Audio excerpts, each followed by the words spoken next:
Sir recently Rajkot में air cargo terminal जो establish हुआ, सो उसके ऊपर से मेरा एक क्वेश्चन है कि आपको इसकी अहमियत क्या लगती है कि टियर 2 टियर 3 सिटीज़ में एयर कार्गो टर्मिनल्स होने चाहिए? क्योंकि इसके पहले राजकोट से कुछ भी अगर हमको एग्ज़ीक्यूट करना था, तो पहले अहमदाबाद 220 किलोमीटर्स आना पड़ता था और अहमदाबाद से सारे कस्टम क्लियरेंस करने के बाद एयर कार्गो लॉजिस्टिक्स होती थी। तो अगर हम अदर सिटीज़ की बात करें, स्मॉल टाउन्स की बात करें, तो आपको क्या लगता है कि इसकी ज़रूरियत क्या है और इसमें स्कोप क्या है? दीप भाई, इंडिया का जो एग्रो प्रोड्यूस है, जो पेरिशेबल है, जिसका शेल्फ लाइफ बहुत कम है, if we want those products to be sold on global platform, I think time is the key component. If we can save time, we can save the shelf life.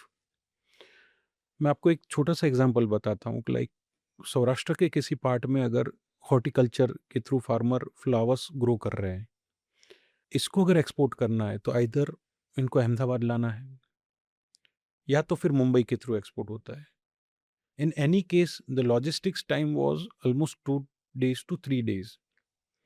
और ये flowers जब gulf region में या out of country कहीं पे भी export हो रहे हैं, almost 35 to 40% of the product got destroyed in the transit, which was a huge cost to the exporter.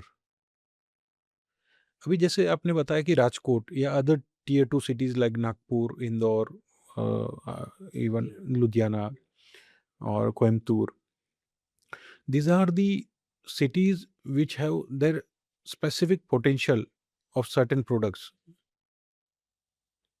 So now the policy has changed that for exporting anything, you have to rely on either Ahmedabad or Mumbai or any metro city. The government's vision of promoting the tier 2 cities trade and industry is clearly visible by this policy, connecting tier 2 cities globally.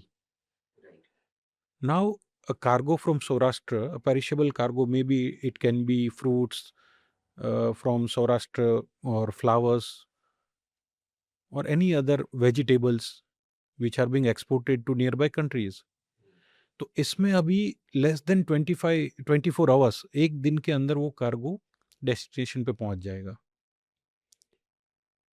तो जो exporter है, जो farmer है, जो ये product को grow कर रहा है, ऑलमोस्ट 35 to 40% ऑफ द जो वेस्टेजेस हो रहे थे पहले इनके, वो सेव कर पाएगा, which is very significant amount. Right. So इससे ये पता चलता है कि सर अगर कोई नागपुर में है, कोई चंडीगढ़ में है, लुधियाना में है या कहीं पे भी उसके आजू-बाजू के गाँव में भी है, तो उनके पास ये फैसिलिटी एस्टेब्लिश करने की वजह से एक्सपोर्ट मार्केट में जाने के चांसेस ज़्यादा है, कॉस्ट ऑफ सेविंग ज़्यादा है, कॉस्ट ऑफ वेस्टेज जो हमें उसमें हम काफ़ी सारा बदलाव कर सकते हैं। जी, thank you so much sir for sharing your insights on this.